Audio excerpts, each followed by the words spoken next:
Alrighty, folks, welcome back to another episode of Adrenaline and Instinct. Today I get to sit down with one of my best friends, a guy who directed volumes 11 through 15 of 509 films, the face and the man behind 509 Inc., or one of the more important faces behind 509, David Mckinney. You're going to make me blush. Aww. How you doing, buddy? Nice. I'm doing fantastic, Ty. That was good. I'm glad we could finally align on this because you've been talking about it for 2 months now, and we've been both a little on the full tilt side of things.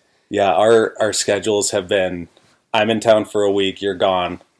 You're in town for a week, I'm gone. Yeah. It's been absolute hell, but I appreciate you taking the time, dude. Of course, dude. Trust me, I wanted to take the time earlier. We just literally couldn't find the time. I wasn't attempting to delay things. Well, first I want to start. I got a question for you, but first I'll say congrats on finally tying the knot. Oh. Your bride's amazing. So stoked for you guys. Thank you. You as well. Our anniversaries are within a week or 2 weeks now. By design, dude, so we can all just go do some fun stuff just together. June, we just gotta remember, we both got married in June. We cannot forget that. Remind each other. So, all right, the question is, why do you think people in the industry or the sports that we're in wait so damn long to get married? Oh, dude, that's a great question because it's kind of in the inner circle of whatever you want to label it, athletes, ambassadors. It's an unintentionally hot topic sometimes because there's definitely a lot of girlfriends in the mix. That sounds terrible. Not like a lot. There's a lot of the guys that have girlfriends, and there's a handful that are married. And dude, I brought that topic up too. I don't know. I think, to be totally transparent, I think there's definitely a little bit of selfishness involved in it because we do love these machines and riding and finding every waking moment to do it. And then catch-22, though, those of us who are married, you find the right person who understands that balance. And I firsthand went through somebody at one point in my life that did not understand that balance. And now I have somebody who completely understands that balance. So, I don't know, you could go so deep into that of on the literal level of, hey, dude, I think you're dating the wrong girl. Well, we've both been in those scenarios. But no, I do think that it's hard to explain to somebody who's not an adrenaline junkie what being an adrenaline junkie is like. It is literally a drug. Your brain produces it, and you want a fix of it. It's a healthy drug. It is. And to some folks, they might not think Maybe that. Not to some relationships. But it's one that you have to learn to, or you have to be with somebody that can learn to live with your addiction. Yeah. Because at least something I've found, and Jess, my wife, I'm sure will listen to this and she'll have something good to say to me, but it is definitely one where we are about our life, and we will compromise, but the level of compromise around our sports and hobbies, I think, are far less. We will not compromise as much around those things because they make us who we are. Totally. It sounds corny, but it's literally a lifestyle. It is. Our lives are shaped around it. Whether, you, for example, you're not directly in that line of work anymore, but it's still, the current line of work you're in now is to fuel the addiction for what you do outside of work. Yes, I work to play. From living into the mountains to hunting to dirt biking to snowmobiling, you needed to set yourself up right to be able to continue doing those passions. Yes. It's a lifestyle. It's crazy. I think I look around the room we're sitting in right now, and I know my wife would love to decorate it a little differently, but it's filled with helmets and memorabilia and skateboards and movie posters and goggles. It is quite literally a lifestyle on all ends. Yeah, I think it takes a little bit longer for folks in our little world to grow up, I guess. And not in the literal maturity standpoint, but I think the chasing the thrills and things like that to us are that is a real big life thing. Yeah. For us. And it's what we live for, which, again, to your point, finding the woman that's willing to put up with the addiction. I've been guilty as charged, for sure. You know how many times it snows 2 feet overnight. I'm watching the webcams, I'm watching the radar, and I'm like, I'm riding tomorrow. And then Hannah's like, no, do you remember we had this planned for 3 weeks? And I totally erase it from my memory and go, oh, okay, I'm being really selfish now for this sport, and I got to pump the brakes. And I think that happens pretty frequently through the roster of riders. And by the end of the day, like I said, find the right person, because those guys are the athletes they are because of that obsession and addiction. And a lot of them made careers out of it. A lot of them bought homes from it, or juggle another business in the summer to take the winter off to focus on riding, and that's their life. Yeah. So there's a balance there, and high five to you and I. We found it. Well, I mean, mine, I didn't find it easily. I would say with even my wife now, we went through a long stint of where I prioritized the riding and some of that other stuff, and not like the big events, like the big races and that. It was like every Saturday was like the make or break big moment that I had to get out for. And she's kind of like, dude, I'm not going to just deal with that every single day. And luckily, I realized that after some trial and error and was like, oh shit, okay, I got to reel this one in. Yeah. But so then type. Great question, by the way. That's a fantastic question. Well, and I think the next one kind of goes. I'm sorry if I stirred any pots or anybody listening at home. Yeah, not multiple girlfriends on the same guy. So the other would be, we always talk about type 2 fun, which I think is around our, like the snowmobile, dirt bikes, hunting. I mean, really any of these kind of action sports, it's more type 2. Oftentimes in the moment, it's a struggle. And then after, what would your best definition of type 2 fun be? Or give the definition of the types. Well, yeah, first, type 1 fun is, it sounds fun, and it is fun. It's pretty basic. Just like a roller coaster. Yeah. Sounds like it's going to be a good time, is a good time. Type 2, where we spend most of our lives, sounds fun, kind of isn't fun while we're doing it, but we're going to keep trying, and then by the time we're done and we've completed whatever the task is or the ride, we go, that was miserable, but I want to do it again. That's the favorite. Type 3 is, I try to avoid type 3, is didn't sound or doesn't sound fun, wasn't fun, let's never do it again. And I'm usually a pretty hard pass on that. Doesn't sound fun. At this point now, of so many shithole rides, I'm like, I don't think that one's doable. Let's not do that. I try to avoid type 3 as much as possible. Yeah, type 3 is just not fun. But no, type 2 is, to your point, we spend so much time in it. It's that adrenaline thing. It all ties together. It's pushing your personal limit, I think. Because every time that type 2 fun gets a little gnarlier, it kind of balances a fine line on type 3 sometimes.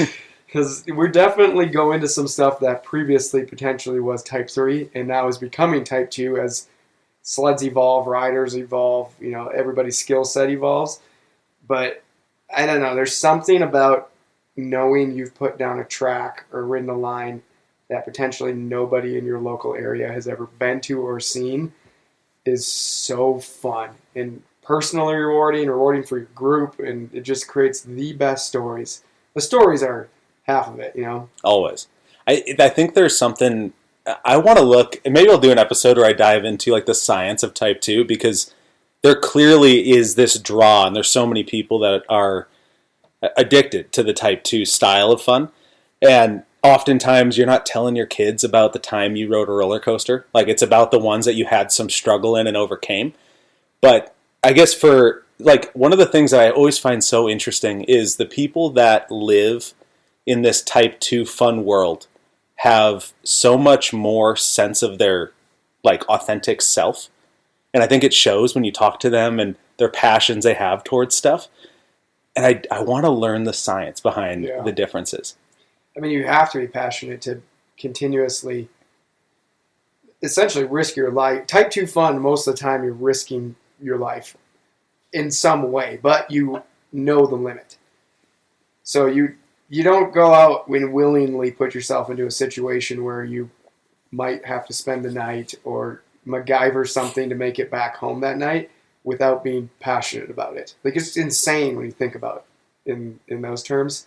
Yeah. You don't go out and, okay, we just had a 1/4 inch of black ice rainfall, and you're like, I'm going to get on the highway and go 90. Like, I think I can maybe do it, but you don't willingly go do that. I'm not that passionate to get to the grocery store, right? But I am that passionate to go in this creek that has a 12-foot hole down to water in this 12-foot snowpack that if we don't all make it out here, there's a good shot we have to sleep here tonight and figure out how to get out tomorrow morning. Which is crazy to think about. It is, but I think if you've lived it and if you've had that moment, like the most recent one, I was doing a little scouting for hunting, and I'm in this like alder-choked hellhole of a spot.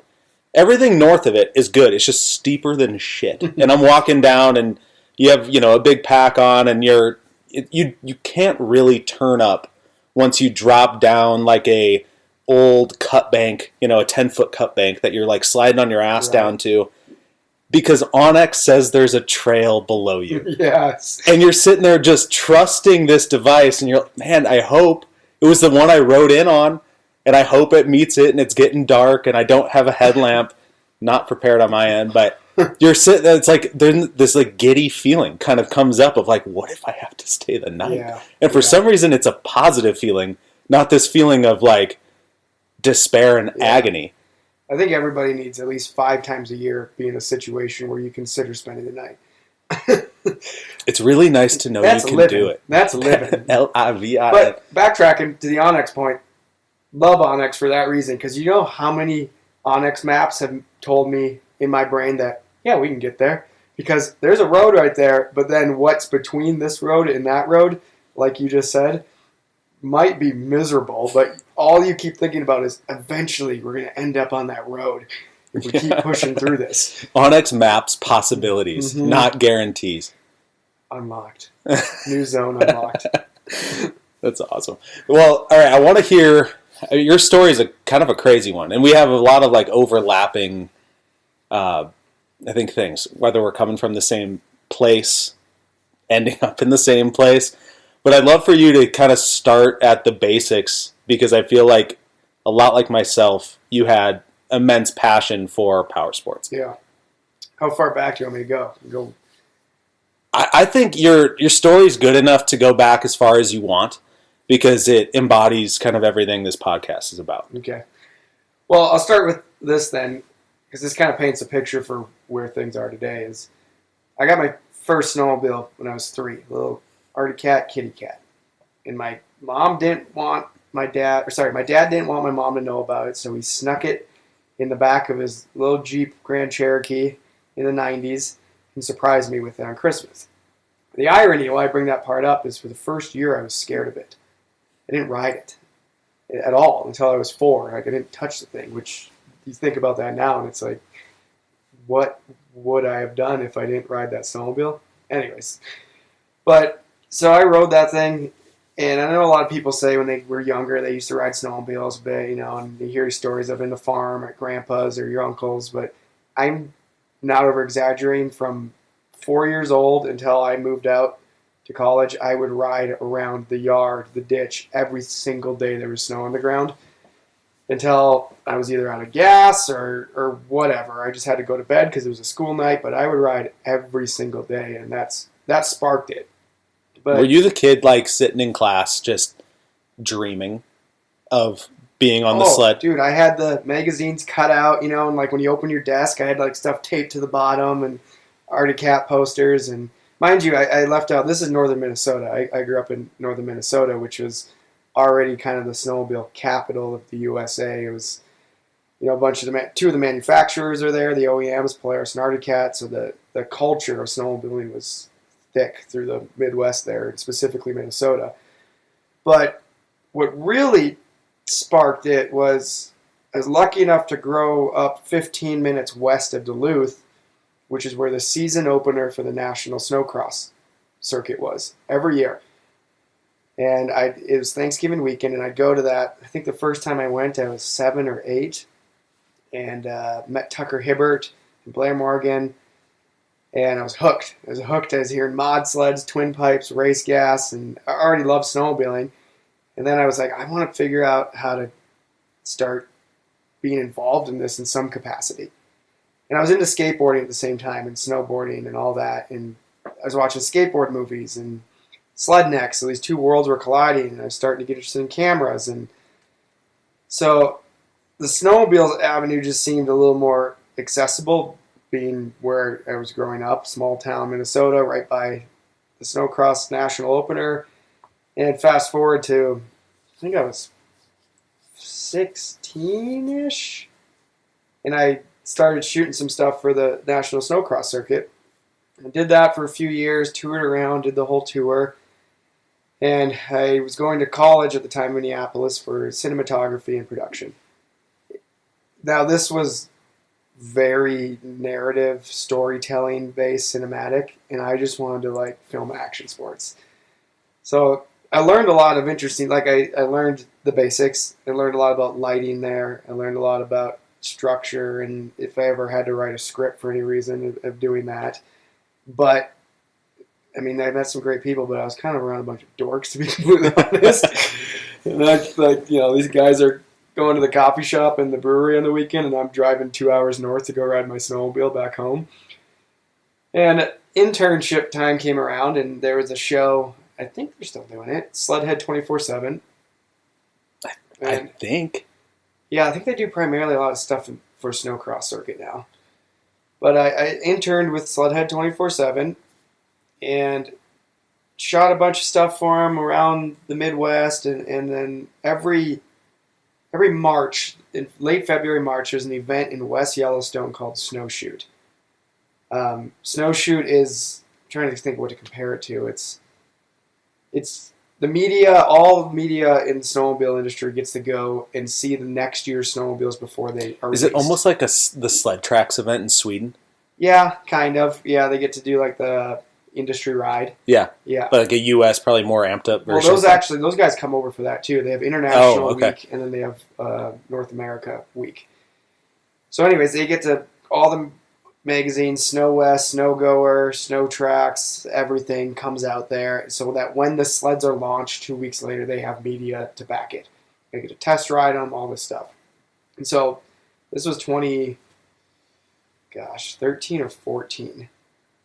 And I'm fired up because I'm like, oh, this is like, we're in. We get to see sleds that aren't even out yet. And I'd never experienced anything like that before. And I love, now that I've been in a long time, I love knowing things that other people don't. Like about snowmobiles specifically. I got a really good group of people, and I know a lot about things that aren't out yet, and I just get excited for it. You froth over that. I get excited for it because A, you can't talk about it, but B, knowing that your buddy has wanted something that I know is going to go into production, I'm like, oh, he's going to be sold in 2028. But, hey, so I get there, we do that whole thing, and I don't condone this, really. I do believe there's a good balance of going to after parties and networking. I still kind of do it to this day and meet some people that you never would meet and whatnot, but I was at the Buffalo Bar in West Yellowstone pretty hammered. And I met Stephen Clark. Stephen Clark had already made his name in the snowmobile industry. Scottish guy. The best Scottish snowmobiler is his claim. Because I've never met another Scottish snowmobiler. And at the time, he was shooting for 509. And this was during Volume 9 or Volume 10. As far as our films went. And he and I hit it off at the bar. And that spring then, he said, hey man, do you want to come out to the heli shoot in Revelstoke? And we did this iconic heli shoot. I should say that at the time, 519 had done this iconic heli shoot in the spring where they rent a helicopter, take their best riders out, and throw down and bring EMT up there, everything. It was like rock star lifestyle. Helicopter in the air on our command, cameras hanging out the heli, and hitting some of the biggest jumps of the season with the top guys. So I got invited to shoot like B-roll. I'm on cloud 9. I go to Steven's house that spring. We shoot a hill climb event the weekend before with the Rimshaw Race Circuit. And Jay, Steven, and I all head north to go up to Revelstoke, do this awesome shoot. I just remember the Behind the Lens series was out at that time, which was kind of like vlogs before vlogs were really a thing. It was just the behind the scenes of what would go into the movie. And I had a bunch of shots in that, and I was all excited for that to come out. And that was like my first real thing with 509. And fast forward a few months, Steven decides to leave. And Tom, who I'd met once, the founder and owner of 509, asked Steven, he goes, Steven decided, this is important, sorry, Steven decided to leave in like November. And so Tom's freaking out. Right at start of season. Yeah, he's like, where do I find another guy that loves cameras and snowmobiles? Because at the time there was like 5 of them. There's still not that many of them. No, not at all. The Sled guys had kind of were on the tail end. I think they were, I can't remember when the last Sled I think there's 19. Sled 19 was the last film, which was somewhere right around that timeline. So those filmers, and they weren't an option because they were with Sled. And then Mike Reeve up in Canada had been shooting the 509 forever. Still is. But Mike couldn't do all the stuff in the U.S. and Canada. And so Tom's like, Steven, do you know anybody? He recommended me. And I had only really been on this one big shoot with him. So Tom calls me up. And he goes, hey, man, I'm sitting in Minneapolis at this time at our college house. He's like, hey, man, can you shoot volume 11? I'm like, huh? Like, yeah, sure. Let me work a few things, change a few things in my schedule. So I had some contract stuff I was doing in the Twin Cities, canceled all of it. Headed west, moved into Dave McClure's basement, which was part of the Rob and Dave duo. And McClure took me in, moved into his basement in Swan Valley, Idaho, just outside of Alpine, Wyoming, right at the border there. Spent the whole winter there, shot volume 11, went back to the Twin Cities, edited volume 11 all summer, figured out how to get everything ready for copywriting, DVDs. I've never done that before. Working with the DVD production, because DVDs were the thing at the time, and getting the formatting right, this, that, and another thing, all these deadlines. Did that, was a success, flew out to Spokane, where 509 headquarters was for the premiere, and then Tom offered me a job, and it's history from there. Do you think your background with like going into that cinema side of that like was setting you up to all of a sudden film a movie? So I didn't mention, it was the goal, which is the crazy part. It was when I was in, I don't know, 7th, 8th grade when they were on volume 6. It went to volumes after 6 became the first volume. It was different film titles before then, but it was the 6th film became volume. And I was like, I want to shoot 509 stuff one day. That was the goal. So then for it to become the reality was insane. But then to never really have a form, my job interview was, can we say F-bombs? Yeah. don't fuck up this movie. That was Tom and I never had a formal interview. What a heavy, because nowadays a lot of people are filming short form content, whether it's, I mean, I guess like longer form on YouTube would be a 40-minute vlog, but a lot of it's more raw and lifestyle type footage. When you're putting together like more or less a masterpiece of cinematic songs, clips, like that, jumping into that being your first gig, like I guess like now compared to then, like how long were you spending getting that thing dialed? Oh, a long time. Like it was my life. I remember sitting in the house I was in Minneapolis and didn't have AC. I remember sitting in my boxers, drenched in sweat, editing this film, and it was like 85 out of like 95% humidity in Minnesota, and it was June and July, and I'll never forget that. I remember the carpet color in this room, everything, and I had nothing else in there but like water and like beer cans, and just focused on this movie. And I didn't know what the outcome was because the job offer wasn't on the table yet. Oh, you were just doing it because you were so passionate and knew there was a possibility. Yeah, I had no idea. And then Tom didn't give me like an interview, he just gave me like, here's your offer. And I was like, oh, that was a hell of an interview, man. Like that was a 6-month stressful interview. That is insane. And then at that point, how good were you on a sled when you came out to start that? Average. It was trial by fire. That part was a learning curve. I'd been out west quite a bit prior to that. We'd go during college, and a couple of the guys that were in my wedding are still long time friends, and know them all through snowmobiling, which is a topic in itself, which is just really cool that our best friends are all because of the sport. But no, I was completely thrown into the fire and had to learn quick because one of my first trips for Volume 11 was filming at Brant.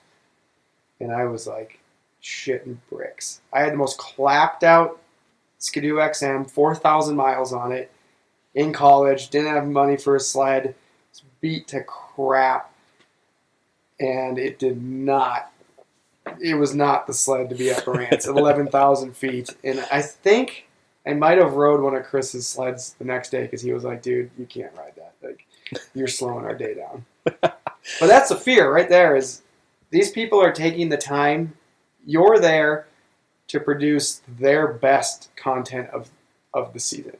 Yeah. And they're taking the time to be with you. Granted, you are affiliated with their sponsor, so they're in a roundabout way required. But either way, they still signed the contract, and they're there for you.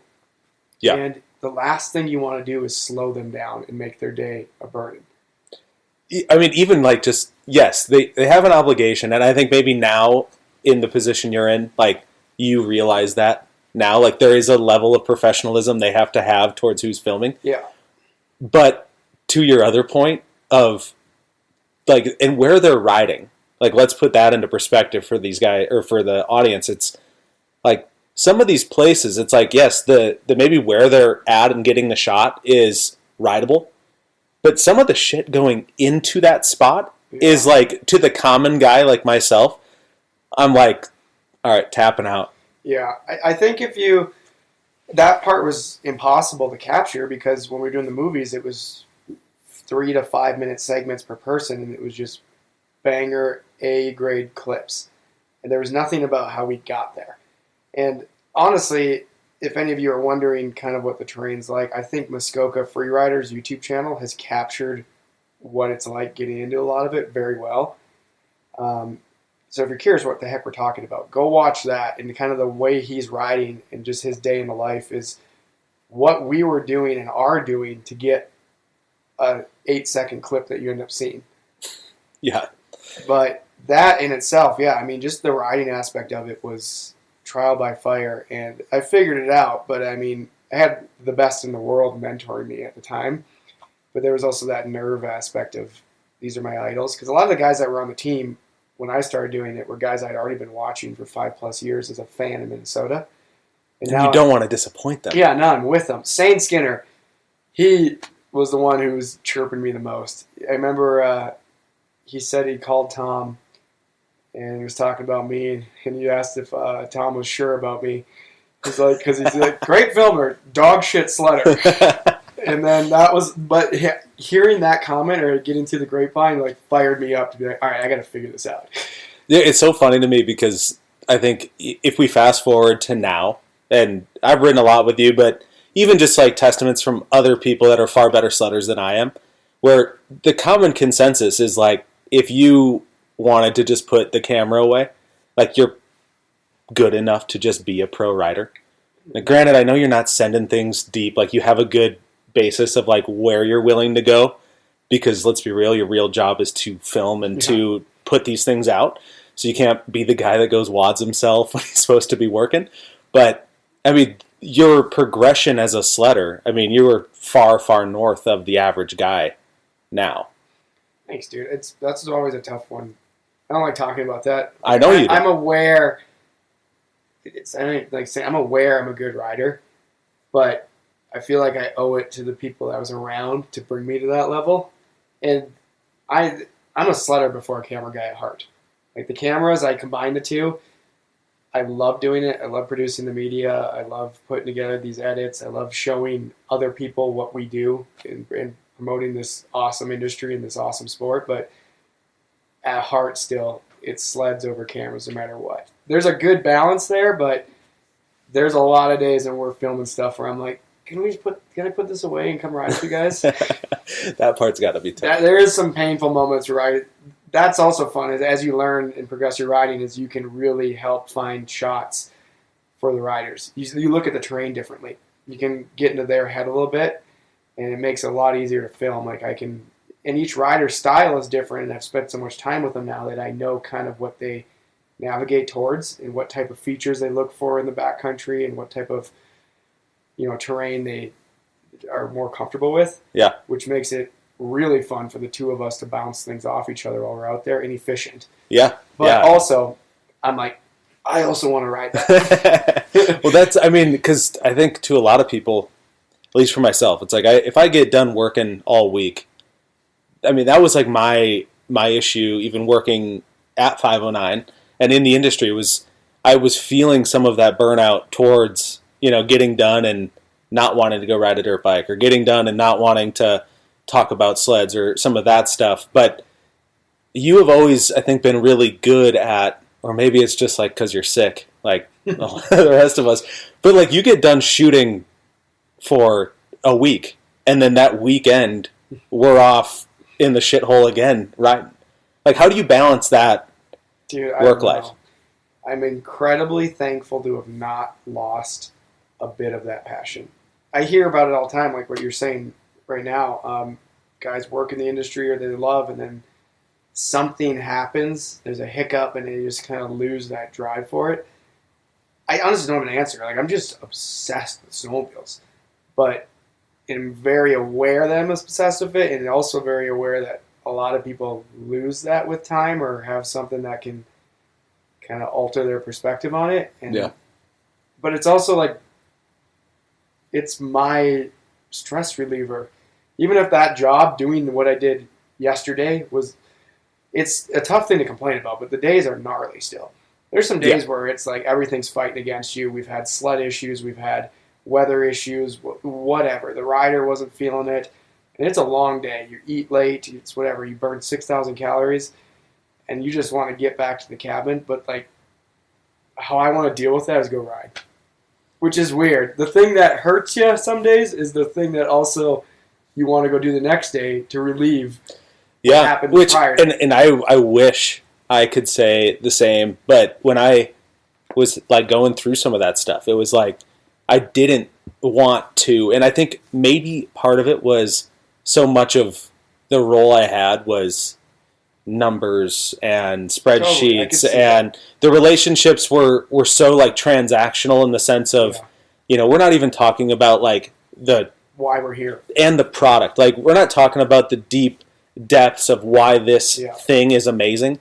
We're talking about, I need 400 of these and 300 of those and 200 of these, and everything is like a spreadsheet and an algorithm and a formula that spits out what they need, which was so tough to get around. But I think watching like yourself, where it's like, I know your days are grinds too, and you get fun parts of winter, and I think you get to see some cool shit often, but to know the grind away from home, and oftentimes you're not, like you're saying, you're not able to be out there riding exactly what you want to ride. You're capturing guys riding what you want to ride. Mm-hmm. Like, that is tough.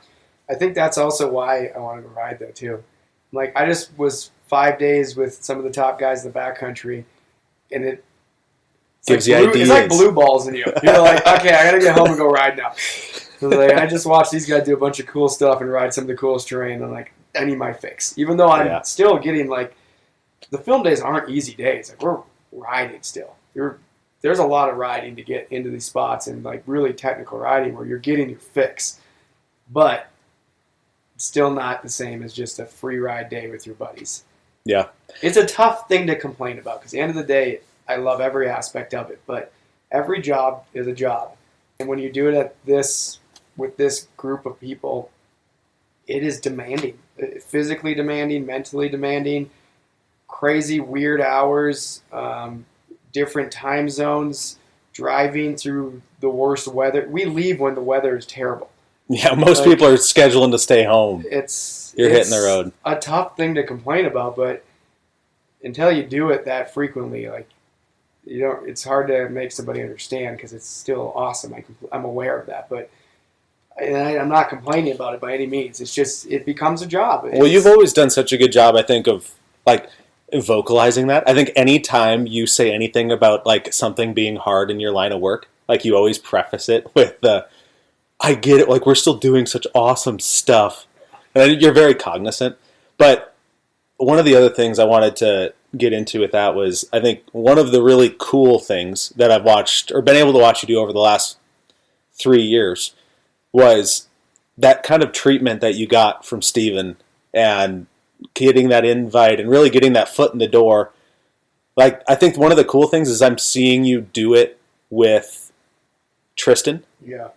And Tristan Gallagher, another Midwest dude, and kind of on the same path where he's ultra passionate, but he has that drive for filming and putting out just great things, but without somebody to kind of help you into the industry. Like, it's such a tough one to break through. It is. It's 100% agree with what you said about Tristan. I feel like I'm almost having a 10-year ago flashback. Like, he feels like a young me from where he's coming from, Minnesota even. You know, now he moves out west, working for the same brand. I kind of feel like I'm a little in Steven's shoes right now. Granted, I'm not leaving. Sorry, Steven. But, yeah, and his drive and his sledding capabilities or abilities have just absolutely skyrocketed the last 2 seasons because he's motivated and he wants to be there. And, yeah, it's cool, but there's a need for sure for filmers and media and whatnot in this industry because we know them all. And they all have jobs. They all have gigs going on. They're all shooting stuff and they're busy, which is why the only time we all overlap is at like a giant public event. Take like Jackson Hole, for example. Mm-hmm. It's kind of a reunion. We're like, oh, all the media guys are here. Otherwise, like Aaron Leland, he shoots a bunch of stuff for Ski-Doo. Like Tristan Ironi, he was a Midwest guy also. He shot a bunch of stuff for Cat forever. And like they all are filling these little kind of niche segments in this industry for these individual brands. But there's not many of them. Yeah. And it's rare that we all get to overlap, which is why Tristan Gallagher, for example, to see another guy dedicated to this brand and have that drive, like, personally, I needed it. I needed the help. We were tapped out. We were doing so much stuff coming from really one guy for the most part. Mike Reeve, like I said, huge help up in Canada, but the behind the scenes, the website imagery, the tech videos, all that stuff, that was me doing it all. And I was just drowning in it. And there's a lot of stuff kind of going under the table that was just getting overlooked and getting on the back burner because there just wasn't the bandwidth. So to see somebody come in that has that drive was awesome, but then also a personal level, I'm like, I needed that. Yeah. To keep that is the one, to your point of riding and balancing stuff, that was getting close to my breaking point a little bit, where I was losing a little bit of that passion because we just kept throwing more stuff in the fire that needs to get done. I think it's important, though, to paint the accurate picture for people listening, because I think everything and I was guilty of this before coming in and kind of like seeing the behind the scenes, which is when you're running a brand, it's like the stuff that goes out on YouTube and social is a component of it. 10% of the day. And then you have all of the gear that needs to be shot in the studio and multiple different plans to implement that type of shot in campaigns throughout the year, the way marketing's using these assets, the assets that go out to the dealers, to the distributors. Like, there are so much that comes down to a media side related to a soft goods brand. Yeah. That, to your point, I think where you're like, I was in charge of everything. It's like, well, that is what he was in charge of, was all of the not so fun stuff in the studio. Media doesn't care about shooting a glove on a white backdrop in the studio, but I was doing that. It's not that cool, but yeah. So, no, seeing Tristan's passion and drive was motivation I needed to be able to focus on the part of the job I really love again. Yeah. I think I met him at my first heydays, which was an absolute riot of a time. That was when I met Sane Skinner as well, sleeping in a sled trailer. I'm so new to the industry at that point that it was like, so I'm seeing these guys that I'm like watched on all the different stuff, and all of a sudden I'm trying to go to bed, probably way too drunk, and all of a sudden Sane walks in, just, guys sleep here tonight, guys? And if it wasn't for you, I probably would have gotten fired that first week because I would have slept all the way through that first day. You showed up pretty drunk to work that morning. Yeah. I mean, and in that industry, it's a lot. I don't want to say allowed, but I was networking. Yeah, exactly. Like I said, yeah. Yeah, you met all the athletes that night. Met all the athletes, yeah. It was. Who were also networking. Yeah, that was. I'm going to start saying that. I'm networking. I'm going to wander into swaps that night at Heydays and go, I'm going to go networking. I think, though, to the networking point, to get back to a more serious one, is like, you are probably one of the best networkers that I've seen, like, take a relationship from zero to something like a Ken Block helmet. Yeah. Thank you. And I mean, it's clear in all of like the different collabs and things you've been able to do. But out of all of them, I already know your answer, but I want you to say it. Like, which one was like the most meaningful? Oh yeah, the Ken Block helmet for sure. That was a wild ride. I still I can't say I forget it happened, but it was all kind of such a wild timeline of events that it was a 3 or 4 year project. And then he passed in between all of that. And then there's one sitting in front of us right now as we speak, and I'm like, that happened? We did. How the hell did we do that? And that was, yeah, like you said, I love people that are equally as passionate, whether the industry is different or it overlaps at some point. I love hearing their story, and that's kind of how that started. Was Ken Butch was Block's kind of shop manager for Hoonigan Racing at the time, and he was an avid snowmobiler, and he had reached out on Instagram to me, Butch this is, and was interested in 509 gear, and I'm like, dude, no problem, I'll hook you up. Sent him some gear, and the crazy part is, like, Butch, if you're listening to this, I had no intentions of, I did not use Butch by any means. Like, he was invited to our wedding, like, he's become a phenomenal friend. And he had reached out to me, and we just hit it off, and he was a super cool guy. And I'm not sure at the time I even realized what he did, to be honest. I knew he was associated with Ken in one way or another, but then, yeah, anyways, we were down there for a Salt Lake snow show, and they're based out of Park City, and Butch invited me over to check out the race department, and he actually lobbied for us. He said Ken was interested in doing a helmet, and he was pushing Ken on 509. So, like, Butch has just been an amazing individual and opened this door. But automotive, like, Block had a passion for snowmobiling also. He lived in Utah, but he's an automotive guy, and his story's insane. And I just love those types of people that are kind of this mix between entrepreneurs and marketing guys, and hearing how they got there. So I constantly, if I know somebody kind of knows somebody, it's not like the I want to know them. It's the, yeah, I want to know you, but I want to know your story. Like, I'm so interested in how you got there. Yeah, I think if you took that surface level approach of like, I want to have another rung on my belt of like meeting someone cool, I don't think any of this stuff would go anywhere. Like, I think it's the genuineness of actually being interested in these people, and not in the sense that like Ken Block's name, transcends power sports. Right. And that, I think it's more of like, he's lived such a cool life that to like take a nugget from that life and just hear how he thought and, looked at life in his own lens. I think that's why you end up making an impact, if I were to guess. Yeah. And I got to experience why he was who he was a bit, because working on that helmet project, the revisions, it made me kind of polish what my final product on whatever the deliverable is, because he was so picky on design elements. And I'm talking like some crazy revisions that I was like, really? That? Like, you want to change that? It's so minor, you can't even see it. But he was so focused on what the end product looked like, and it had to match who he was, what his personality, what his brand was. That was a big thing. Everything had to match what the brand he had built looked like to the public. He just wanted that continuity, seamless all the way through, which is very respectful. Because I've battled that on a handful of things. I'm not going to drop anything, but over the years we've come out with some products that I'm like, this isn't what the brand is.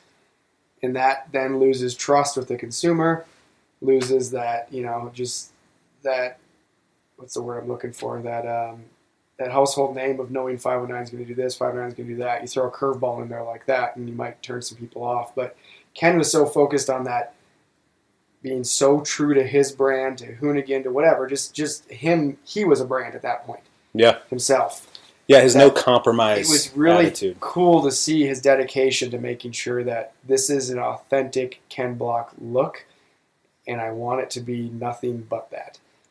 And through that, though, you managed to get the only approved to the public Ken Block designed or graphic designed helmet.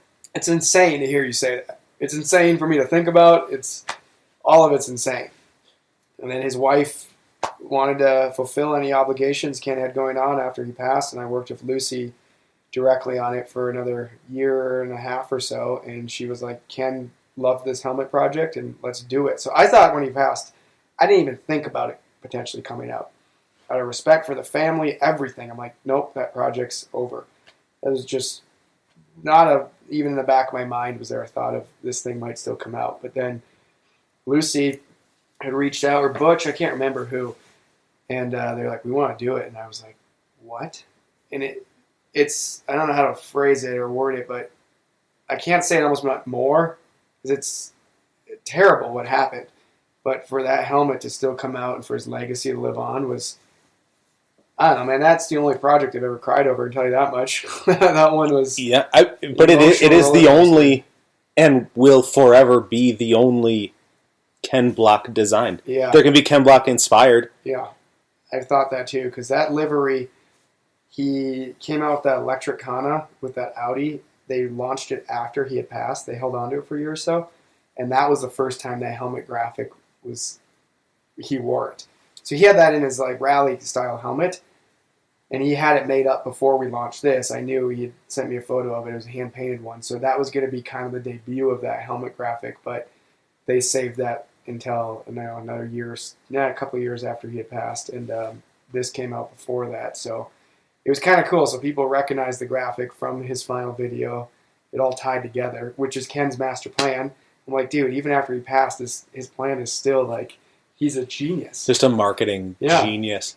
I think one of the things for this podcast, I mean, I want to have like the underlying theme of talking with people that just like don't either acknowledge barriers or just fully remove them. And like in something like this, which for people that are not even in the power sports world, like maybe you're a hunter, maybe you're something else, but the thought of having somebody as big as a Ken Block in a 509 helmet that's primarily a snowmobile company, totally adjacent and kind of what you would normally think is out of the realm. Right. And then to watch all of these dominoes fall, but let's be real, they were perfectly placed by you, or you were able to build a relationship with someone that then kind of like, oh, that's a great idea, but then actually pursued it further. Like, I think that's one of the things you're so good at doing in your role at 509 is like looking at things and kind of seeing almost like the little openings that nobody else sees and just brushes over, or they just, there's no fucking way this could be possible. But then you actually go and carve yourself that hole. Yeah. Well, thanks, buddy. It's end of the day, I just want to see people do cool shit together. Same. I know what stokes me out. I know what stokes, if you want to refer to them as consumers, fan base. We're in a unique position with this brand where we have consumers and fans, which is super cool because those are kind of two different demographics in themselves. A fan sometimes might not buy anything, but they know the brand and they're going to tell their buddies about it. And the consumer is potentially a lifelong customer. And those are two totally different people to market towards. Yeah. And if we can find some common ground on something, like you said, adjacent to our industry that just makes sense, like this helmet, I'm all in. I love it. I love hearing how these two worlds can collide. I think that's the coolest part is, end of the day, you're just colliding passions together. And you have that common bond of A, adrenaline junkie, B, passion, and like a want to succeed and see things do well. And those people exist all over, and they're not always directly in the industry you're in, but there's a way for it to make sense. Yeah, I mean, yes, I agree with all of that. I think there's even something a little deeper because you've managed, and I know it's not only you. I know there's a team at 509, but you being more or less the face and been a massive proponent to what that brand has put out to be consumed. I mean, you guys have fans, but like these fans are tattooing 509 on their bodies. Crazy to me too. So it's like there's a different level. I just saw one this week. What was it? Which one was it? It was on a calf. It was the logo with the little sledder. No shit. Yeah. But I think for that, I think there's a reason that other, and by no means am I like harshing on other brands, but like an FXR or Castle X has ever had I guess like an affiliation with somebody like a Ken Block or some of the others that you've been able to bring in and kind of like introduce to the world of snowmobiling. So there's something deeper with what you guys have been able to create. Yeah, I'm just like super believer in just, it sounds so corny and cliche, but just not giving up. Because there's no covering it up. Like our industry has been hurting the last couple of years. And that's everything power sports. That's from boating to dirt bikes, side-by-sides, everything.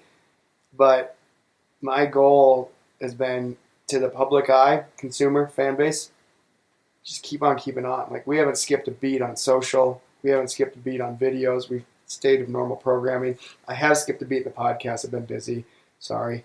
So that there is a hole in that story. But yeah, I'm just like, never give up on it. And those are the brands that are going to come out ahead and stay. You got to stay relevant. You got to remind people that you're still here. The more you keep pushing stuff out to them, they're just going to go, oh, that brand's, dude, that's cool. They're still kicking ass. They're still doing it.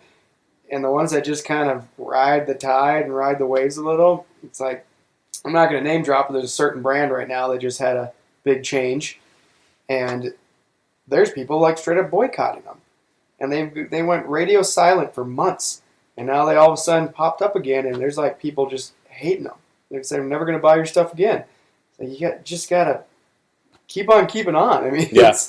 I mean, 509's not perfect brand, but I think to your point, I think and I've been in the conversations, the fan base and the loyal 509 customers have kind of always like been in the room with us, almost in every conversation I've been in. Yeah. It's those people though are always considered.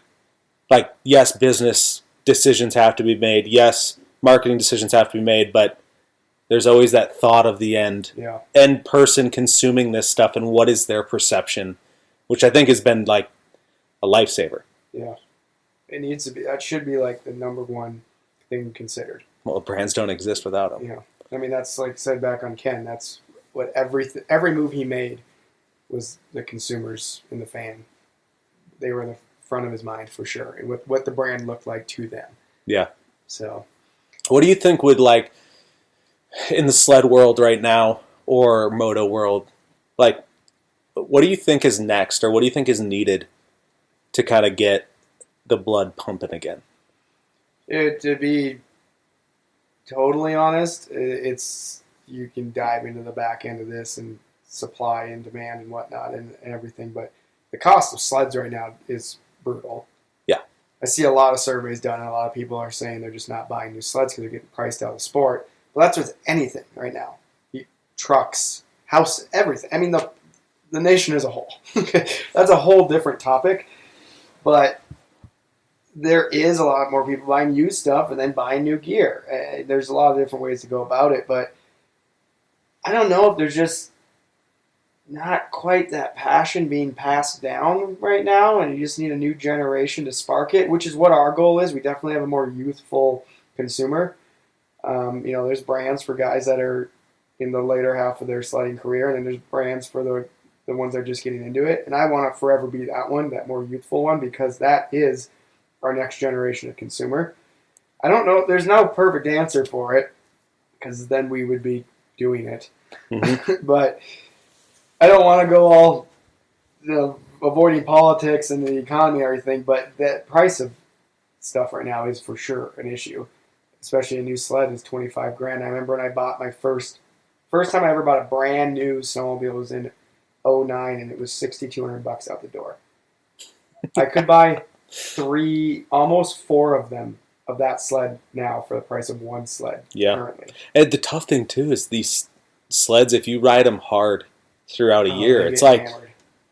I don't want to say disposable because they're almost like mod sleds from the factory now. Like they're so high tuned and figuring out every way to be as light as they can possibly be to ride them the way they are able to be rode out of the box.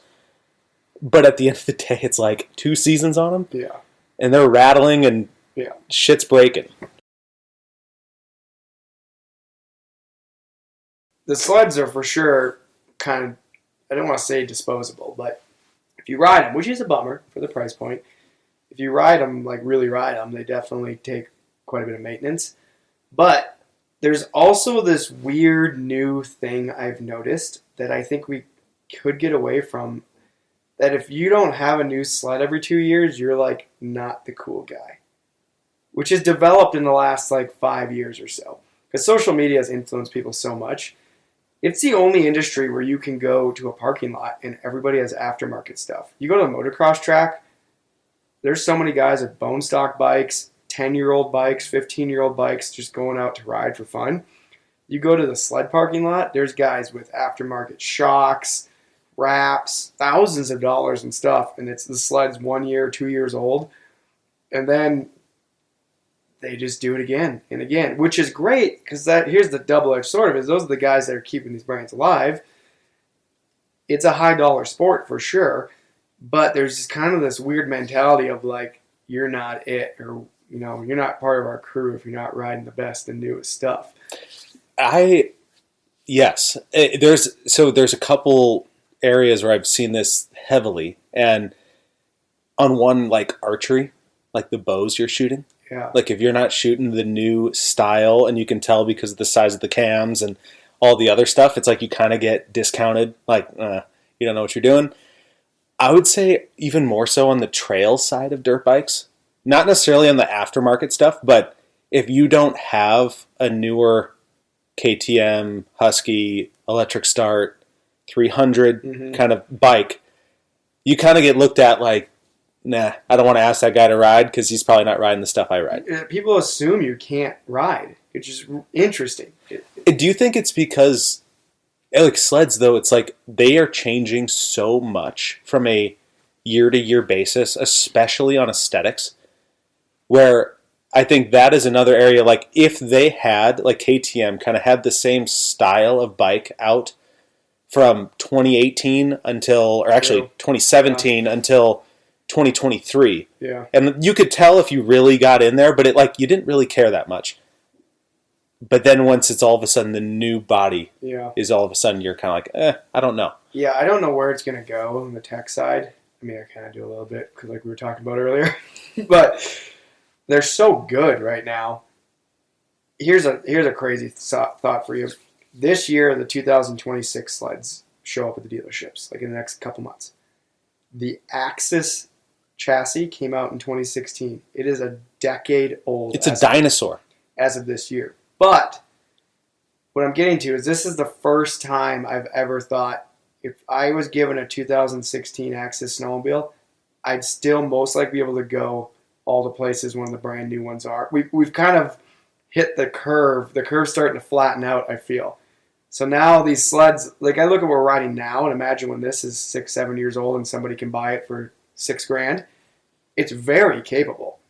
Versus you go from 2016 back 10 years, you're barely making it out of the parking lot. The technology ramped up really, really quickly. So all I'm getting is I don't know where it's going to go in the next 5-10 years, but sleds that are now 5-10 years old are extremely capable, and they weren't 15-20 years ago. Yeah. It's going to be interesting to see the long-term effect of what's sitting around the used market and what you can do on them.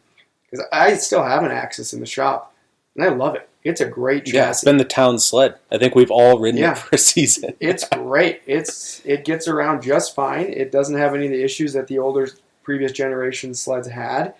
It's got modern ergonomics on it. It gets on top of the snow. It can get to anywhere all these sleds are going.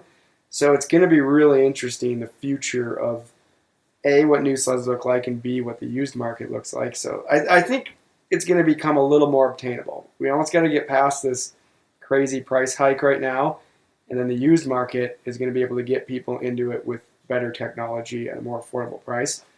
Yeah. All right. I have one other topic I want to cover because I know we got to go golf. Yeah, Ty and I are going to play golf as we're talking about snowmobiles. So sleds have brought you all over the world, which not many folks can say. But one of the things that I thought is very unique because I've been around, and I think different landscapes almost tell a different story, even though the topography is similar. But if you look at like a Revelstoke, BC, or somewhere in Sweden, or somewhere in Colorado. So like from a filmer's perspective, like when you're in those places, do you kind of let that mood dictate the story you tell? Or do you go into it with a story you know you want to tell? For sure. Because even if it's a different mountain range within, just say, the U.S., the culture is even different within that mountain range. Whether the access is different, the way you get to the backcountry is different. Like there might be the story of it's a 20-mile trail ride in through the flats, and then you climb up 3,000 vertical feet, versus you unload at where we ride and you ride a mile and you're in it. Like that in itself could potentially be a story.